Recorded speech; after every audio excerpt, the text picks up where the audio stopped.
अगले दिन से मैं अपना नॉर्मल उठो नहाना धोना खाना पका के कॉलेज जाने वाला रूटीन और रात को मूवी देख के सोना वाला रूटीन चलने लगा। कभी मोटी दीदी से सामना हो जाता तो हमेशा की तरह वह खुद ही से हेलो कैसे हो भैया बोलती और मैं भी उनको हंस के अच्छे से रिप्लाई देता था, लेकिन छोटी वाली ना मुझसे बात करती न मैं उससे करता था और आते जाते हुए इग्नोर करता था। अब तक मैं उसकी हरकतों से काफी वाकिफ हो गया था, इसलिए मैंने उससे दूरी कर ली थी। करीब एक हफ्ते तक ऐसा ही चलता रहा। फिर एक दिन रात को करीब 11 बजे मेरे रूम के दरवाजे पे मुझे लगा कि शायद किसी ने खटखटाया है। क्योंकि मैं कंप्यूटर पे मूवी देख रहा था इसलिए मुझे अच्छे से नहीं सुनाई दी, तो मैं उठा और दरवाज़ा खोल के देखा तो कोई नहीं था। मैं वापस कमरे में आ गया और मूवी देखने लगा। 10 मिनट बाद मुझे फिर से खटखटाने की आवाज़ आई। इस बार मैं कंफर्म था कि किसी ने दरवाज़ा खटखटाया है।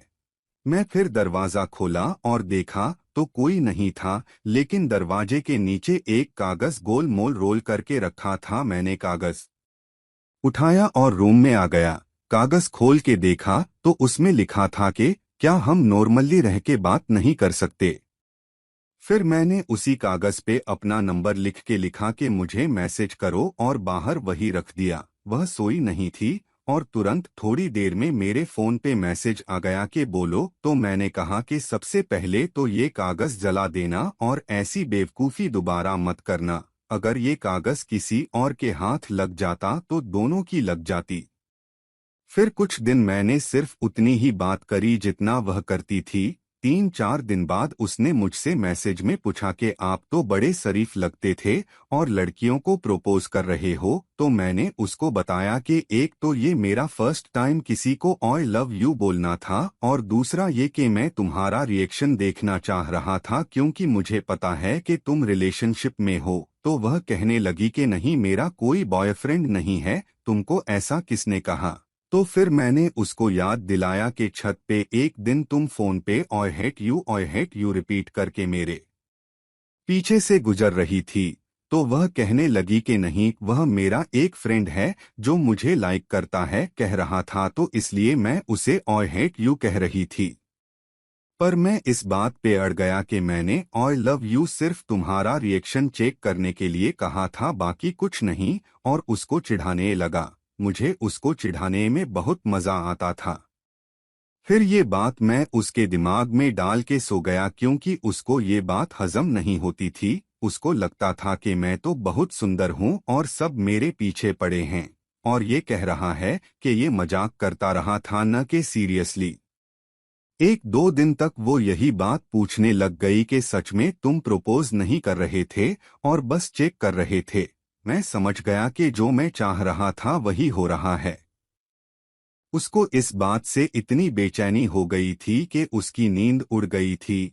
तीसरे दिन मैं कॉलेज से लेट आया और सीधा सो गया। लगभग 1 घंटे बाद वो मैसेज करने लग गई, पर मैं नींद में था तो उसने मिस कॉल करके मुझे जगा दिया। मैंने मैसेज करके पूछा कि क्यों कॉल कर रही हो, सो जाओ और मुझे भी सोने दो। तो उसकी बात सुन के मैं हंसने लग गया, क्योंकि अब वो मुझे आई लव यू कह रही थी।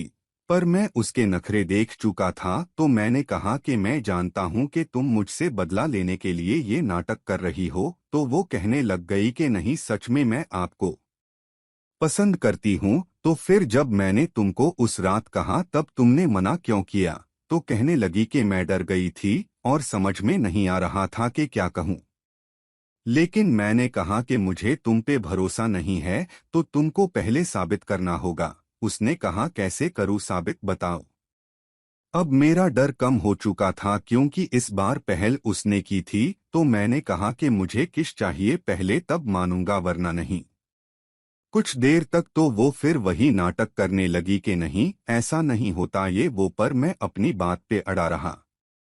आखिर में वो राजी हो गई। अगले दिन जब मैं कॉलेज से आकर खाना बना रहा था और सब सो रहे थे, क्योंकि गर्मी के दिन थे, तो उसका मैसेज आया कि मैं आ रही हूं, पर मैं बिजी था तो मैसेज नहीं पढ़ पाया। इतने में वो मेरे किचन के दरवाजे पे आकर मुझे हवश वाली नजरों से देखने लगी। मैंने कहा क्या हुआ? तो बोली कि मैसेज नहीं पढ़ा क्या?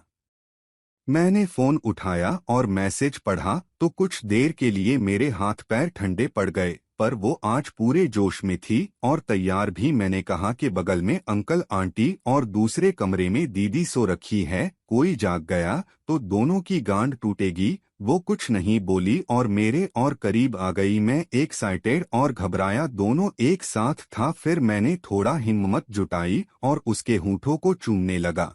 लाइफ में पहला किस था और मैं इतना खो गया था कि सब डर भूल गया था। करीब 2 मिनट बाद उसने मुझे हल्का धक्का देकर अलग किया, वरना मैं तो खो गया था और लगातार उसको किस करे जा रहा था। जब उसने मुझे अलग किया तो मुझे हल्का चक्कर जैसा लगा। इतना मजा आता है किस करने में, पहली बार पता चला। उसके बाद से जब भी हमको मौका मिलता वो मेरे कमरे में भाग के आती और हम किस करते। मैं उसको बिना ब्रा और पेंटी के आने को कहता तो वो कहती कि तुम्हारे लिए मैं आज आधी नंगी होकर आई हूँ। उसकी बातें और हरकतें मुझे और उत्तेजित करती थी। कभी कभी उसके गले और लिप्स पे निशान पड़ जाते तो वो चुन्नी या कीड़े ने काटा करके बहाना बनाती।